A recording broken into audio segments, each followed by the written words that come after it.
ओम गम गणपते नमः। हमारे भारतीय संस्कृति में वेदों का स्थान प्रमुख है। वेद में या विधि विधान निर्णित किया, वे हमारे जीवन को परिवर्तन करते हैं। वेदों में हमारे प्राचीन महर्षियों ने विधि व्यवस्था निर्मित किया था। उनकी विधि व्यवस्था के बाद हम चलने से हमको बहुत महत्वपूर्ण जीवन मिलता है। हमारे देश में भिन्न भिन्न मत, भिन्न भिन्न आचार, भिन्न भिन्न भाषा है। इसलिए हमारा प्रथम कर्तव्य है कि ये सब वेद विज्ञान से मिलते हैं।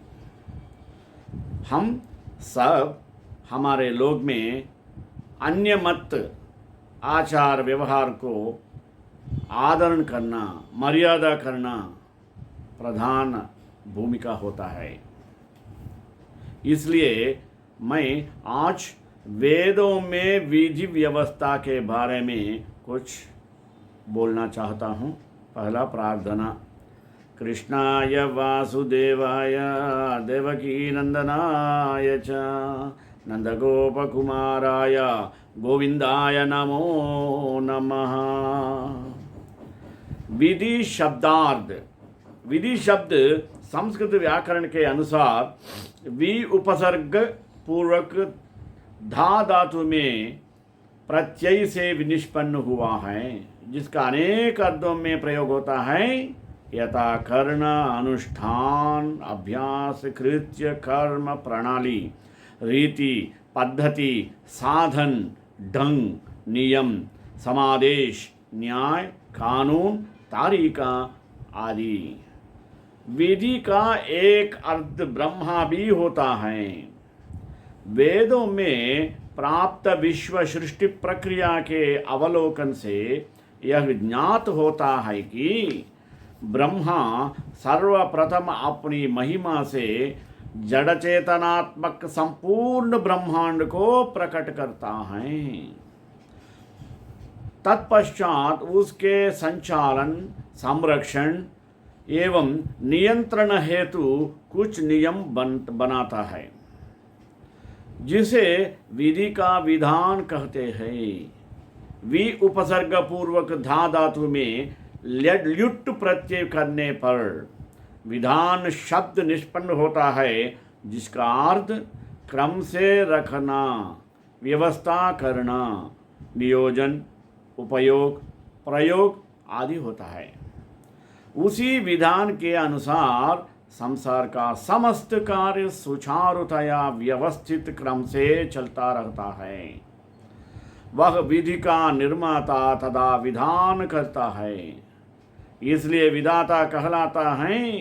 लोक में कोई विधाता तो नहीं होता, किंतु तत्सदृश कार्य करने के कारण इसकी तरह सम्मान प्राप्त करता है।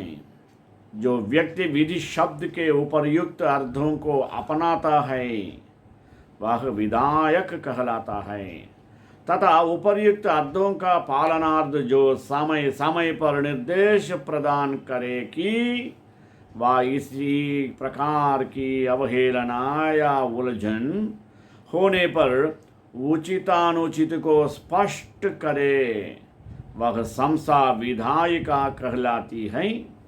विधि को जानने वाला विधिज्ञ, विधि का प्रमाण सहित सोदाहरण व्याख्या करने वाला अधिवक्ता तथा अनुपालन का निर्देश देने वाला, उचितानुचित का निर्णय करने वाला, निर्णायक, न्यायाधीश, न्यायमूर्ति आदि शब्दों से व्यवहृत होता है।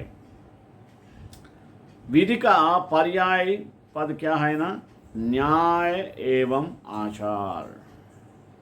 विधि का पर्याय न्याय शब्द संप्रति बहुप्रचलित है, इसलिए यह न्याय का कार्य जहाँ होते हैं उसे न्यायालय, न्याय करने वाले को न्यायाधीश, न्यायमूर्ति आदि शब्दों से पुकारा है। और यह पुकारा जाता है। न्याय किसी न किसी नीति पर आधारित होता है।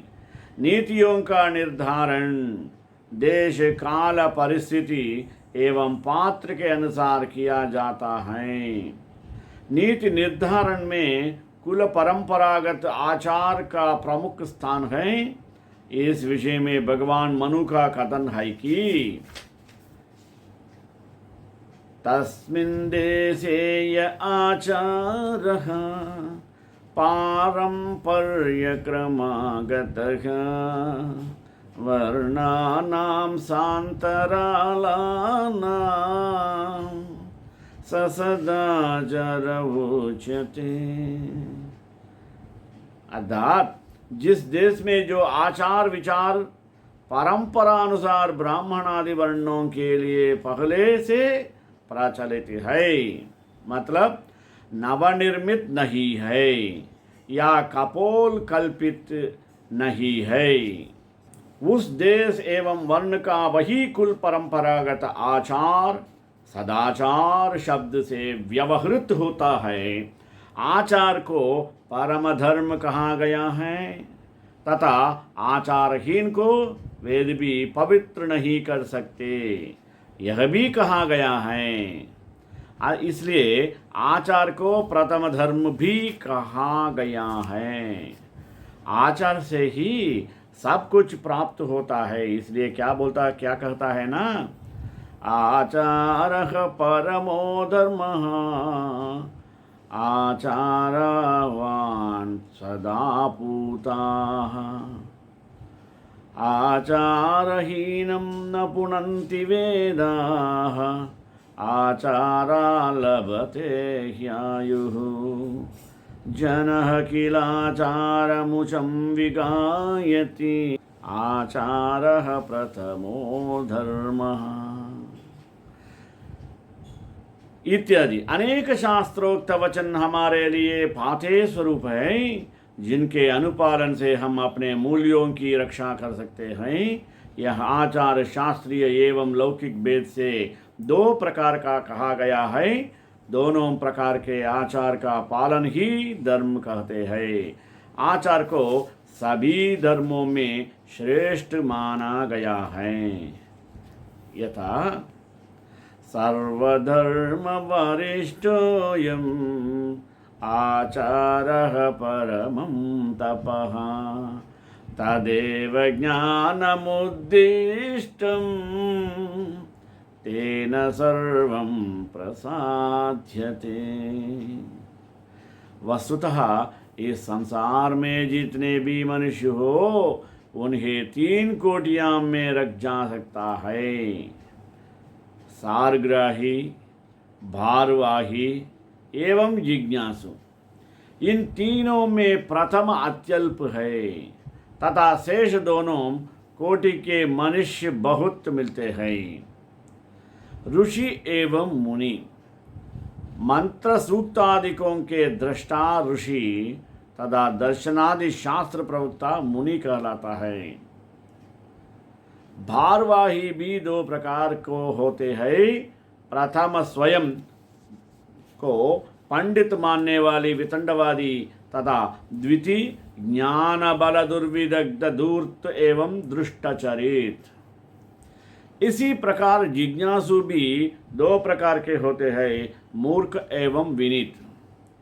इनमें से जो विनीत है उसके लिए ही समस्त शास्त्रों की प्रवृत्ति कही गई है, क्योंकि विद्या ने स्वयं ब्राह्मण के पास आकर यह निवेदन किया है कि विद्या वै ब्राह्मणमाजगामा गोपाय मां सेवदितेऽहमस्मि असूयकायान् रुजवेगयताय न मा ब्रूयाः वीर्यवती तथास्यां तदास्याम्। उक्त कथन का यह अभिप्राय है कि एक बार विद्या ब्राह्मण के पास आकर निवेदन कर कहा कि मेरी रक्षा करो, मैं तुम्हारी सेवा के अंतर्गत हैं। जो ईर्ष्यालु या निंदक हो कुटिला या आरोग्य हो तथा अनियंत्रित को उसे मेरा उपदेश कभी मत करना। इस उद्धरण से यह स्पष्ट प्रतीत होता है कि समस्त शास्त्रों का उपदेश मात्र विनीत मनुष्यों के लिए ही किया गया है। न्याय का धर्म स्वरूप विनीतों का आचारवान होना भी आवश्यक है। आचारहीन पुरुष धर्म रूप न्याय व्यवस्था को कथमपि सुरक्षित नहीं रख सकता है। धर्म की रक्षा से ही सबकी रक्षा संभव है। कहाँ भी गया है धर्म एव हतो हन्ति धर्मो रक्षति रक्षितः। अर्थात धर्म के नष्ट होने पर सब कुछ नष्ट हो जाता है तथा धर्म की रक्षा सबसे बड़ा होती है और रक्षा से सबकी रक्षा होती है। सभी मनुष्य सुख की आकांक्षा करते हैं। सुख का मूल क्या है? धर्म है। धर्म का मूल अर्थ या धन है। अर्थ का मूल राज्य है। राज्य का मूल इंद्रिय विजय या संयम है। इंद्र विजय का मूल विनय या शील है। जैसा कि आचार्य चाणक्य ने कहा, सुखस्य मूलम धर्मः धर्मस्यानुमूलमर्थः अर्थस्य मूल्यं राज्यं राज्यमूलमिन्द्रियविजयः इंद्रियविजयस्य मूलं विनयः। यही है इसका श्लोक। किसी भी राष्ट्र को व्यवस्थित करने के लिए या सुचारुतया संचालन के लिए आचार एवं नीति आवश्यक होती है। यद्यपि आचारों एवं नीति एक होते हुए भी दोनों में सूक्ष्म भेद है। आचार शिक्षा का संबंध वैयक्तिक जीवन से है। इसमें आत्मोन्नति पर विशेष बल दिया गया है। नीति शिक्षा, मोरल एजुकेशन। नीति शिक्षा जीवन के व्यापक स्वरूप को प्रकट करती है। मनुष्य अपने पराये, सजातीय, विजातीय, शत्रु, मित्र, परिचित, अपरिचित आदि से किस प्रकार व्यवहार करे, ये सब इसकी शिक्षा नीति शिक्षा देती है। सामाजिक और राष्ट्रीय उन्नति के क्या साधन हैं, जीवन की क्या उपयोगिता है, ब्रह्मा और अंतरिक्ष शत्रुओं के प्रति क्या व्यवहार रखा जाए, इत्यादि विभिन्न विषयों पर चिंतन नीतिज्ञ और नीति शिक्षा के अंतर्गत आता है। ये समस्त विषय संविधान में प्रतिपादित होते हैं। इसलिए विविध नीतियों का संकलन को संविधान कहा जाता है। सम्यक विधीयन्ते सर्वाण्यप्युपचितानि कर्माणि येन शास्त्राणि तत्संविधानम्। इस व्युत्पत्ति से संविधान, आचार एवं नीति का सैद्धांतिक शास्त्र सिद्ध होता है। नीतियों के भी 3 कोटि में विभाजित क्रिया या जल सकता है। धर्म नीति, राजनीति एवं विज्ञान नीति। मानव के कर्तव्य एवं अधिकारियों की चर्चा जहाँ हो उसे धर्मनिरति, शत्रुओं का दमन एवं स्वराष्ट्र का भौतिक उन्नति की बात जहाँ हो उसे विज्ञान नीति कहा जा सकता है। महाकवि माघ ने शिशुपालवध महाकाव्य में नीति शास्त्र का लक्षण करते हुए एक कहा है, आत्मोदयः परग्लानिः द्वयं नीतिरिति। अर्थात अपनी उन्नति और शत्रुओं का विनाश, ये दो बातें नीति में मुख्य है। वस्तुतः नीति का यह लक्षण राजनीति से सीधा संबंध रखता है। उदाहरण स्वरूप, यदि कोई व्यक्ति समान लंबाई, चौड़ाई और मोटाई के दो हंडे लाकर सामने रख दे और यह कहे कि इसमें से एक को छोटा और दूसरे बड़ा कर दीजिए, तो इस कार्य को करने के लिए हम दो विधियों का आश्रय ले सकते हैं और दोनों डंडों में से किसी एक डंडा में कहीं अन्यत्र जोड़ देने से एक छोटा और एक बड़ा हो जाएगा। दोनों डंडों में से किसी एक डंडा का कुछ भाग तोड़कर हटा देने पर एक छोटा और दूसरा बड़ा रह जाएगा। वैदिक विधि व्यवस्था, इसके बारे में वेद में इन समस्त विधियों का विस्तृत विवेचन कर्तव्य के रूप में किया गया है।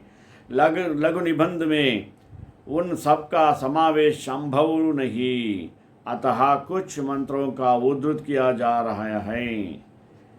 जैसा सबसे पहले तो अशुभ लक्षणों, दुर्गुणों का दूर करने तथा शुभ लक्षणों का, सद्गुणों का प्राप्त करने की प्रार्थना की गई है। विश्वानि देव सवितुर्दुरितानि परासुवा यद्भद्रं तन्न आसुवा।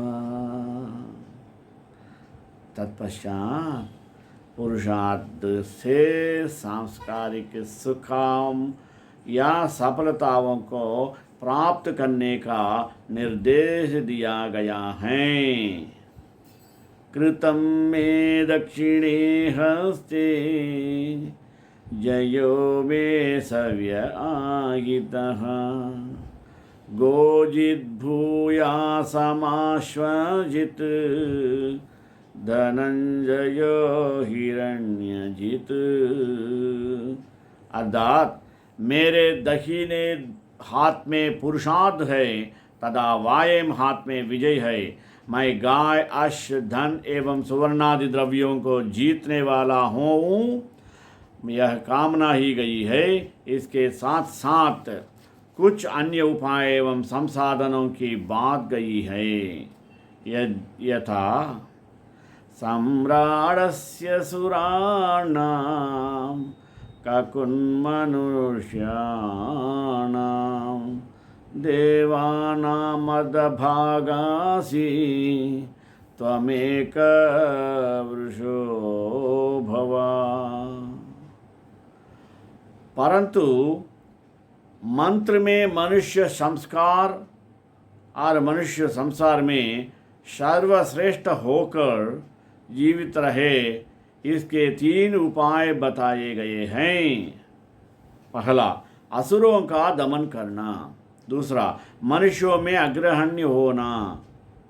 तीसरा, अथवा देवों का आधा भाग भोगना। मंत्र का उपदेश है कि हे वीर मनुष्यों, तुम असुरों में मूर्धन्य हो, तुम देवों की अपनी स्थान सर्वोच्च बनाए सकता है। आराधरातिम निरीतिम परोग्राहिम ग्रव्यादः पिशाचान रक्षो यत् सर्वं दुःखूर्तं तत् तमैवापहन्मसि। इस मंत्र में कतिपय दूषित तत्वों का नष्ट करने का विधान है। इनमें कुछ व्यक्तिगत जीवन से संबंध ही है और कुछ समाज से। शत्रु, दुर्गति और रोग व्यक्ति के साथ संबंध है। क्रव्याद, पिशाच और राक्षस समाज से संबद्ध है। ज्ञान सभी अतिरिक्त तत्वों का अंधकार की तरह बहुत दूर से ही नष्ट कर चाहते हैं। दुष्ट को दो रूप कहे गए हैं, प्रकट एवं गुप्त और अप्रकट। प्रकट दुष्ट की अपेक्षा गुप्त दृष्टि अधिक घातक तथा कष्टकारी होते हैं। इस प्रकार के दुष्टों के विनाशार्थम मरुदेव से प्रार्थना की गई है। यो नो मर्तो मरुतो दुर्ग्रहणायुः तिरश्चित्तानि वसवो जिगांसति द्रुहः पाशान् प्रतिप्रमुञ्चतां सः तपिष्टेन तपसा हन्तनातम्। अर्थात हे मरुत देवा, चुप कर हानि पहुंचाने वाले दुर्भाव नगर से प्रचन्न दुष्टों को कठिन से कठिन दंड देकर मारो। वेद में शत्रु का मूल और समूल नाश करने के लिए शास्त्रायम से प्रार्थना की गई है तथा अवसृष्टा परापाता शरण्ये ब्रह्मब्रवच्छसे गच्छामित्रं प्रपद्यस्व मामीशां कांचनोच्चिषः। तीन प्रकार की शक्ति होई गई है, मंत्र शक्ति, उत्साह शक्ति और प्रभु शक्ति। मंत्र शक्ति वस्तु में सजीवन प्रदान करने का कारण तीनों शक्तियों से प्रमुख है। मंत्र शक्ति से वीक्ष्य हुए अस्त्र को शत्रु पर प्रक्षिप्त करने हुए कहा गया है कि हे क्षेपण्य अस्त्र, यहाँ से फेंका हुआ तू दूर जाकर शत्रुओं में से किसी न किसी मत छोड़ना। वेद में यह स्पष्ट कहा गया है कि शत्रु को पूर्णतया नष्ट कर देना चाहिए, क्योंकि छूटा हुआ शत्रु अवसर पाकर अवश्य हानि पहुंचेगा। अतः जिस प्रकार भेड़िया भेड़ को रगड़कर मार डालता है, उसी प्रकार शत्रु की पूर्णतया नष्ट कर देना चाहिए। जैसा अतिधावतातिसरा इंद्रस्य वचसा हता आविमृकैव मद्रीता सवो जीवन्मामोचि प्राणमस्यापि नह्यता। तात्पर्य है कि शत्रु यदि वश में आ गया हो तो उसे छोड़ना उचित नहीं है। इस विषय में चाणक्य का कथन है कि ऋणशत्रु व्याधिश्वशेषः कर्तव्यः। अर्थात ऋण शत्रु एवं व्याधि को जड़ से नष्ट कर देना चाहिए। विदुरनीति में भी यही कहा गया है, न शत्रुर्वशमापन्नो मोक्तव्यो वज्यतां गतः न्यग्भूत्वा पर्युपासीत वद्यं हन्यात् बले सति अहताद्धिभयं तस्मात् जायते न चिरादपि। वेद में अकर्मण्य को समाज का शत्रु कहा गया है। वेद का उपदेश है कि कुर्वन्नेवेह कर्माणि जिजीविषेचतं समाः एवं नित्यं नान्यथेतोऽस्ति न कर्म लिप्यते नरे।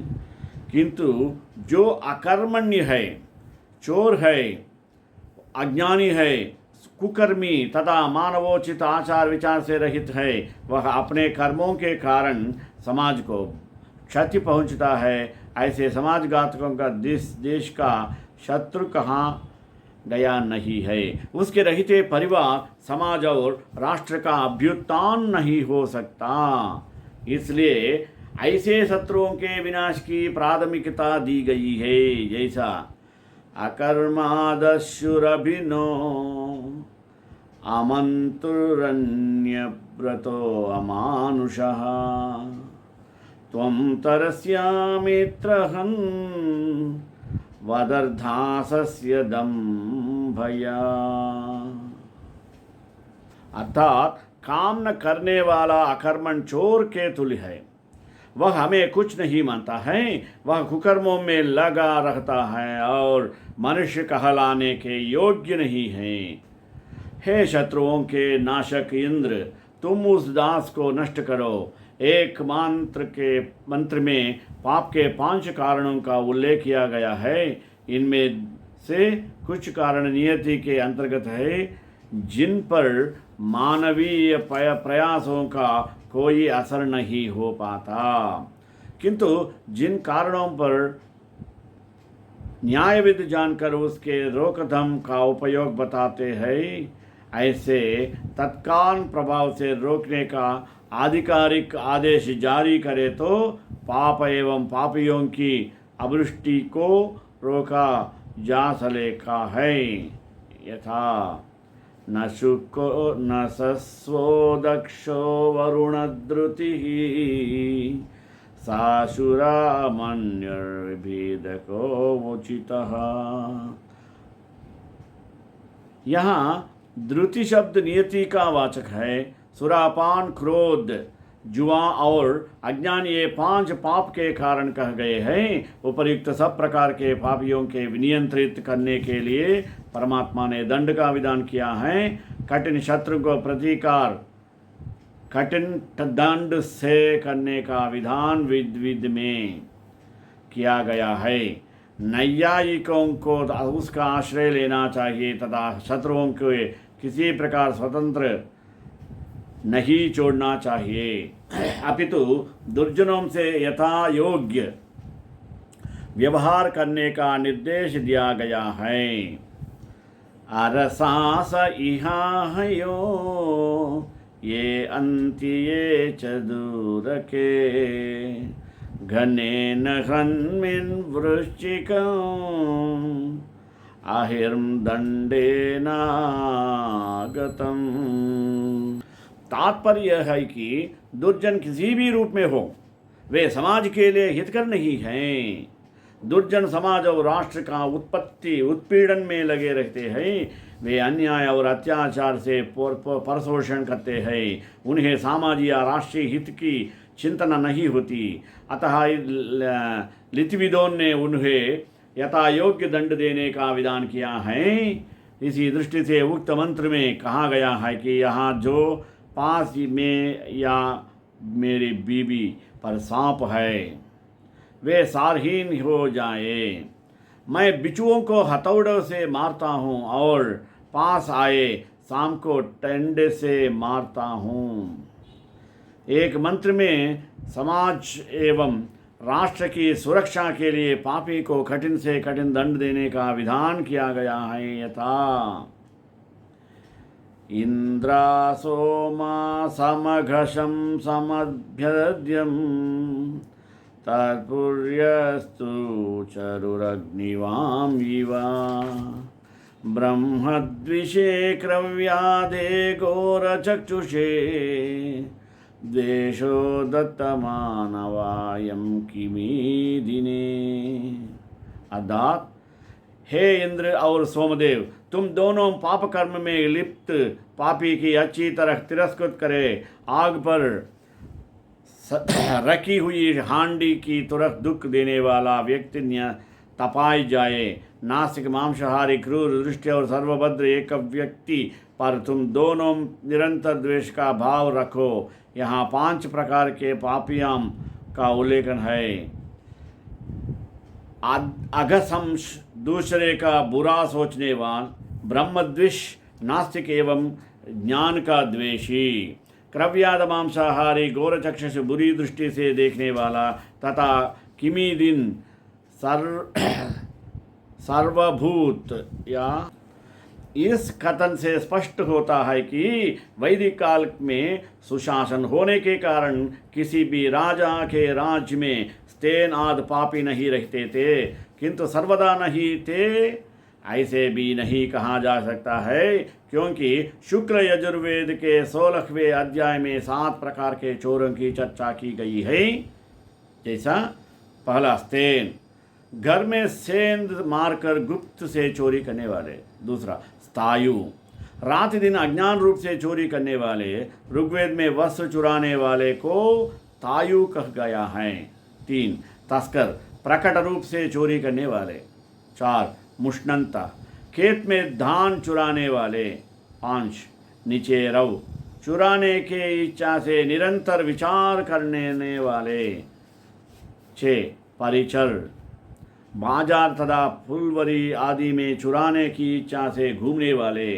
7 कुलुंच, खेत घर आदि को लूट लेने वाले। इन समस्त पापियों का कोटि दंड देने का विधान वेदों में प्राप्त होता है। इनके साथ साथ गाय, अश्व एवं मानवों की हत्या करने वालों के शरीर को शीशे से वेदन के दंड विधान प्राप्त होता है। यथा यदि नो गाम हंसी यज्ञश्वं यदि पुरुषं त्वं त्वासेन विद्यामो तं त्वाशीसेन विद्यामो यथा नोसो अवीरः। वेद का उपदेश है कि विश्व की समस्त मानव के सदा जागरूक रखना चाहिए। इसलिए गार्हपत्याग्नि को लक्ष्य बनाकर निम्न मंत्र प्रस्तुत है। त्वामग्ने वृणुते ब्राह्मण इमे शिवो अग्ने संवरणे भावनाः सपलह्याग्रे वभिमतातिजित् भास्वे गये जागृह्य प्रयुच्छन्। अर्थ है, गार्हपत्य अग्नि, ये ब्राह्मण तुम्हें स्वीकार करते हैं। हे अग्नि, तुम हमारे निवास स्थानों में सुखद हो। हे अग्नि, तुम शत्रुनाशक और कपटी लोगों को नाशक हो। अपने घर में प्रमाद रहित रखते हुए सदा जागरूकत रहो।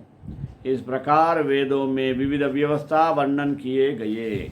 श्री कांताय कल्याण निरे निरेतना देवे निवासाय माताय मंगलासाय मंगलम।